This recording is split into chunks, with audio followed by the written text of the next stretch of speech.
Hi everyone, I thought I'd do a quick video for you because I was reading earlier on today that WHU have posted up the 10-point plan that the two Davids had when they became official stakeholders and owners of West Ham United back in 2010, when we were in the 2010-11 season, I'm guessing. So I thought I'd give you my thoughts on it.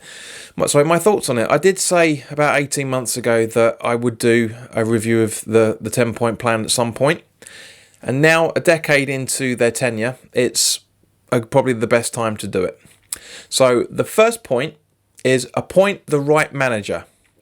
Our efforts are focused on recruiting a high-caliber manager with the necessary experience to deliver good football and most importantly, results. A short list of candidates has been identified and the appointment will be made with enough time to prepare for pre-season. So I'm guessing this is the 2011 season. At the end of that, I should say. So not really 10 years, but it's a good point to talk about it now because it is current. So our efforts are focused on recruiting a high-caliber manager with the necessary experience to deliver good football and most importantly, results. Allardyce, there's an argument on both counts. Avram Grant, nope. Slaven Bilic, there's an argument on both counts. And David Moyes, there's an argument on both counts. And Pellegrini, there's argument on both sides as well. Now, high caliber manager out of those appointments in the last 10 years. Technically Slaven Bilic, with what he did with the Croatia team. And obviously Pellegrini. To a lesser extent, you can class Sam Allardyce as a high caliber manager. And also you can class David Moyes as a high caliber manager for his stint at Everton. So yes, but no.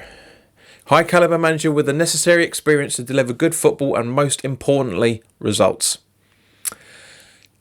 Allardyce depends, well, to be honest with you, before I break it down into that much detail, it depends on what you define as results. Are results winning games? Allardyce did it. Bilic did it. Pellegrini did it. Moyes did it. Avram Grant just about did it. Is it winning games beautifully?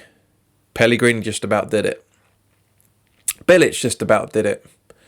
Moyes, not so much. Avram Grant, not so much. Allardyce, definitely not.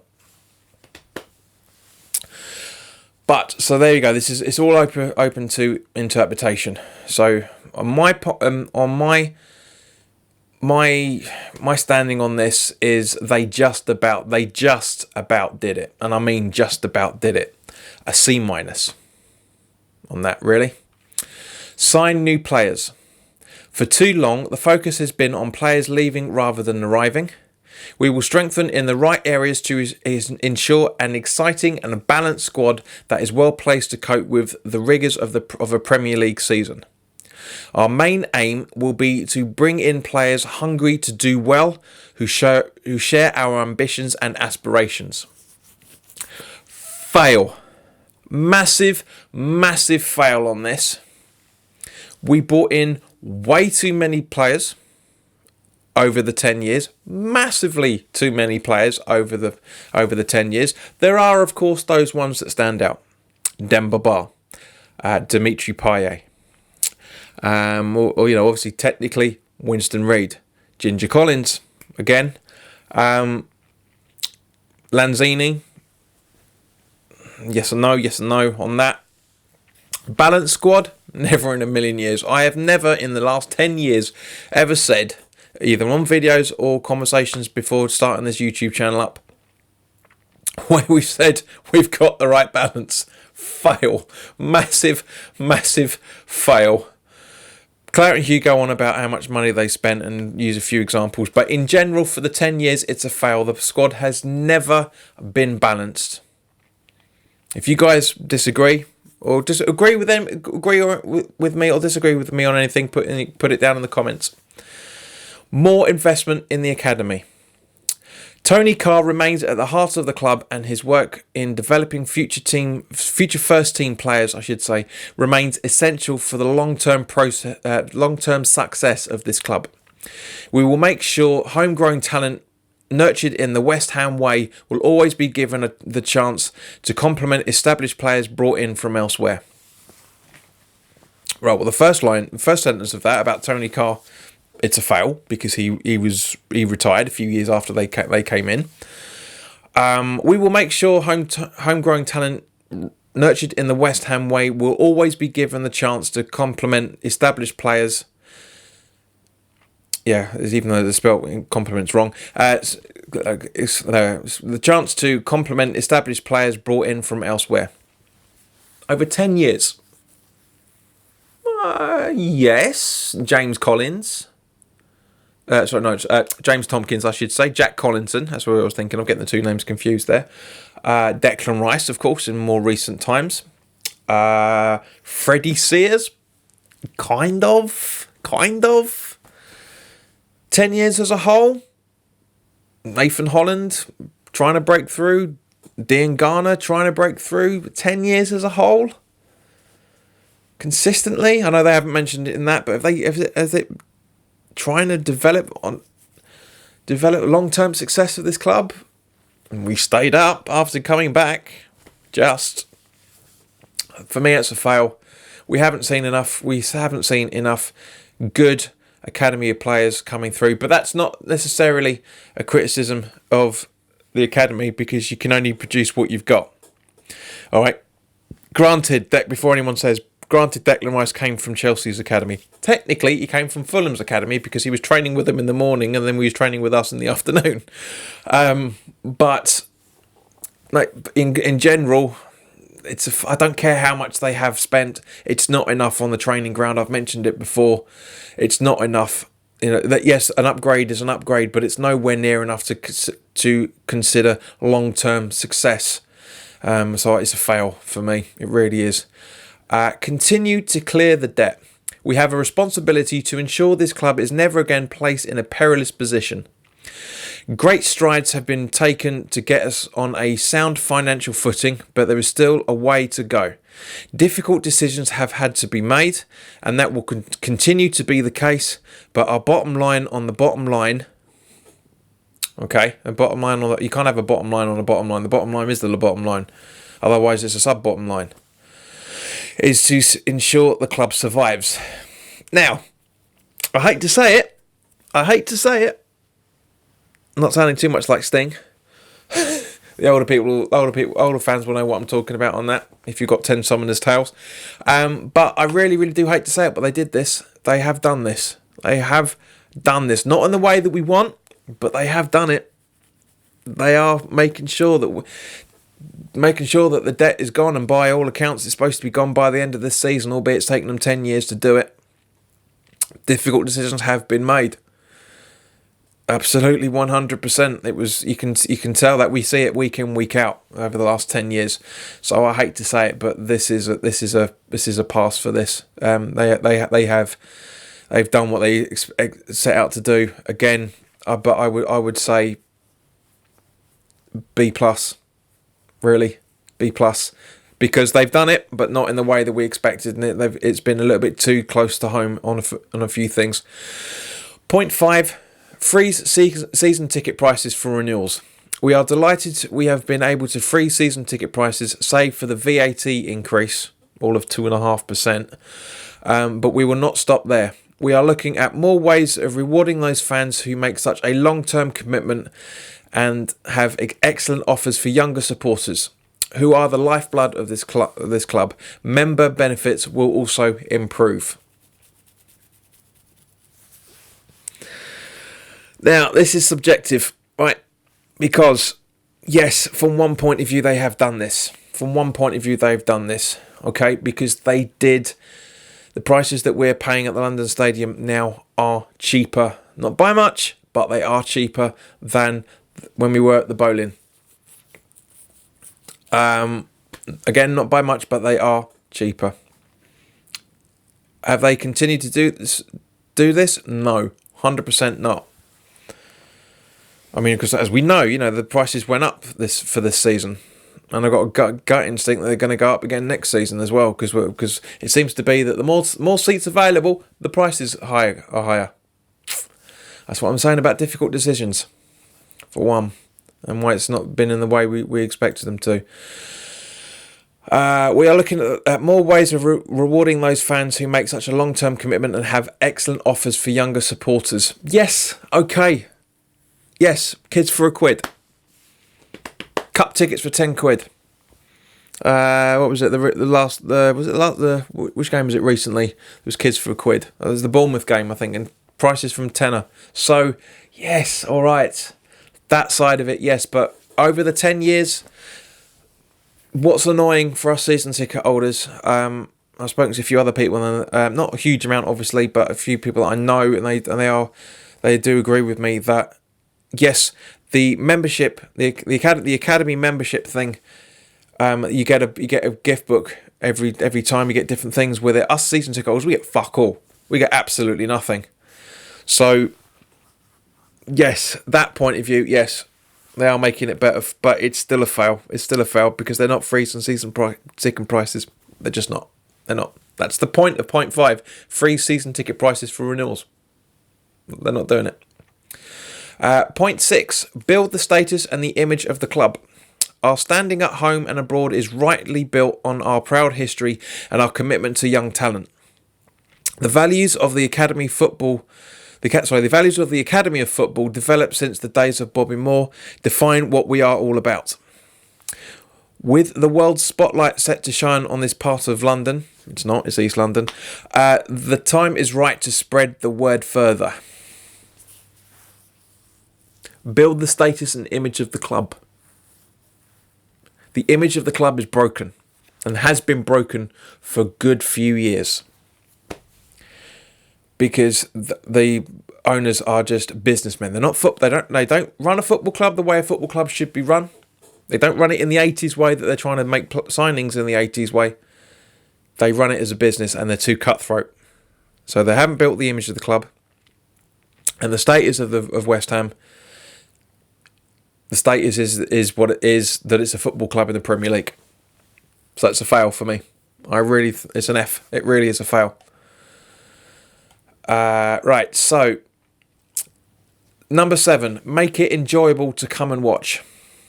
We want to bring the fun back. It is a serious business, but we know you work hard all week and want to kick back at the weekend and enjoy yourselves. We want you to be excited on a match day and not just about the style of football. We're looking at ways to improve our pre-match and half-time entertainment and will welcome suggestions. Now, there is an argument that the pre-match and half-time entertainment has improved. Pre-match, 100%, because as you remember, before we left the bowling and this season and towards the latter end of the last season, there was music. There was bands playing, in different guises, different ways. They dropped the hammerettes. That's the half-time entertainment. Ironic, really. Ex-porn barons dropping their cheerleaders. It was funny, that. But is it enjoyable to come and watch? No, it's not. It hasn't been. I haven't enjoyed it. There's been games, but I don't wake up in the morning. I haven't for the last couple of seasons now. At least the last 3-4 seasons. No, yeah, 3 to 4 seasons where I've gone, oh, it's match day. Come on, let's do it. Let's go out. Let's have a few pints. Just blah blah blah. I've not felt that. It has been a chore since moving to London Stadium. There were times, of course, it was a chore at the bowling as well over those 10 years and over those 6 years that we were there before the move. So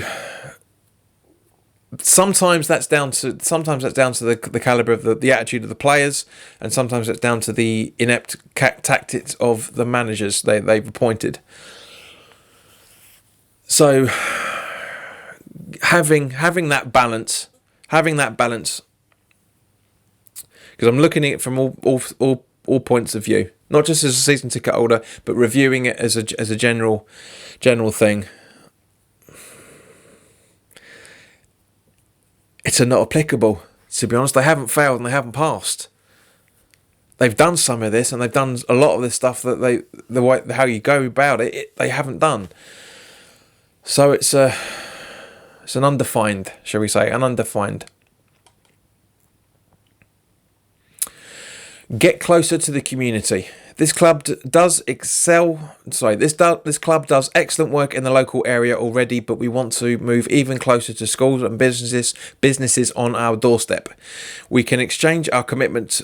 We can extend our commitment to multi-sports, education, and healthy living, and show there is more to this club than just the first team football. We take our social responsibility very seriously. Now, guys, for those who've been around over the last couple of 2 to 3 weeks, if you've watched all of the 12 days of a West Ham Christmas, I talked about their charity work and how they're engaging in the local communities. It's yes, this is a C+ for me. They are improving in that sense, which is exactly what that paragraph is all about. But it still needs work. Go for the Olympic Stadium. This would be interesting. Leave the bowling ground will be a wrench, but the Olympic Stadium is an amazing once-in-a-lifetime opportunity in a financial and football sense. Surely that's two. Surely that should state once-in-a-lifetime opportunity in football and football senses. It should be in both a financial and football sense. That's the way it should have been read. But anyway, our potential partnership with Newham Council promises to take this club to a new level. I'll come back to that. While protecting our history and traditions. To move forward, we have to move, but always with an eye on the past. Do I really have to say this? Do I really have to say this? They did it. As much as we hate them for it, they did it. They gave us false lies. Sorry, true lies, I should say. Yeah, true lies. False promises, empty promises, carrots in front of the donkeys, however you want to put it. They did it. They haven't taken this to a new level. Which is interesting, because it would have said the next level. So I don't know why we've been saying next level for the last 4 years. So if this is word for word for their statement, which I'm guessing this website is the puppet of the club, then it is word for word their statement. Next level isn't new. It is a new level. We are playing at a new level. It's not the level we wanted, but it is a new level. But as I say, they went for the Olympic Stadium and they did it. So I hate to say it, but it is a C minus. It is a C minus for me. They did it, but not in the way they should have done. Number 10, listen to supporters. Arguably the most important of all is our commitment to listen to what you have to say. We know we are just custodians of this club. You who follow us every week, whether near or far, are the true owners.